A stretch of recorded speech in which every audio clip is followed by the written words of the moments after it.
काँग्रेस पक्ष बळकट करण्याच्या उद्देशाने राज्य काँग्रेस अध्यक्ष हर्षवर्धन सकपाळ यांनी निरीक्षक म्हणून नेमलेले माजी मुंबई महापौर राजेश शर्मा हे रायगड दौऱ्यावर आले असून त्यांनी रविवारी 5 मे 2025 रोजी श्रीवर्धन तालुक्याला भेट दिली आहे। या दौऱ्यात कोकणातील काँग्रेसचे ज्येष्ठ नेते स्वर्गीय आमदार मधुकर ठाकूर यांचे सुपुत्र राजेंद्र ठाकूर उर्फ राजाभाऊ ठाकूर यांनी त्यांचे भव्य स्वागत केले। श्रीवर्धन मध्ये काँग्रेस कार्यकर्त्यांनी एकसंघ शक्तीचे प्रदर्शन करत शर्मा यांचे जोरदार स्वागत केले।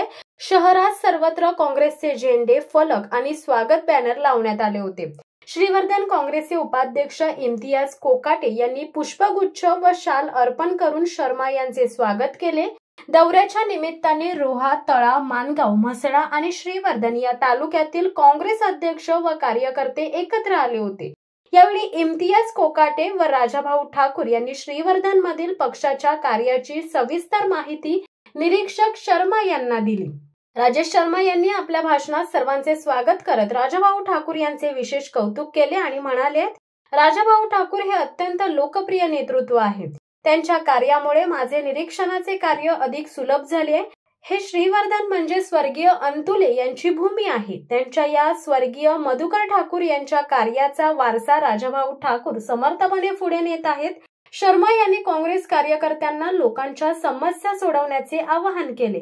कार्यक्रम यशस्वी करण्यासाठी इम्तियाज कोकाटे, गणपत गमरे, मनोज जाधव, दिनेश खैरे, शंकर मलकार, सज्जाद सरकार, संदीप चाळके, प्रमोद पवार, अनंत कुरवतकर, उर्मिला जाधव आदींनी विशेष मेहनत घेतली, तर शशिकांत पवार यांनी उत्कृष्ट सूत्रसंचालन केले।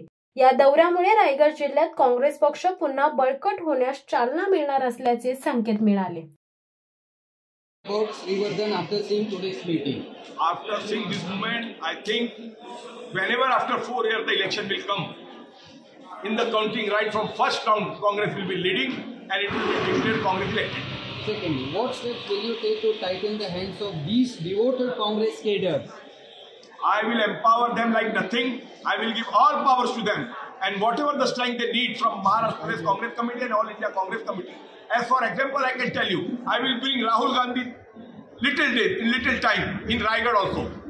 Yes, third question is as to like the RDC, that is Raigad District Congress Committee, and also the MPCC too. They had not done anything for Congress in the district due to see that they have become literally this Srivardan has become orphan. No, it is not like that. Our Raigad District Congress Committee, everybody is working on their level, and I cannot measure with the work with comparing to Srivardan. But I can say they are all doing efficient. They are very efficient, doing very excellent, and we all Congress family of Raigad will reach to each and each houses to minimize and to finish Modi. Last question regarding EVM. You have been fighting. You have said that you are leading in related to Maharashtra about that issue.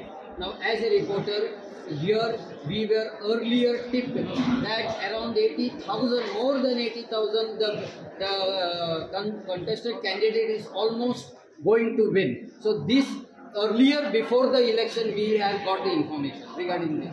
See, I am election commission in charge from MPCC of Maharashtra.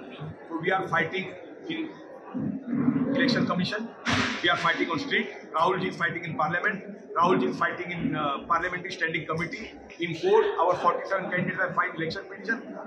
We are fighting to ban EVM. So we are fighting, and let's hope that whenever the government will be aware. शिवसत्ता टाइम्ससाठी Naresh Patil, Mangaon.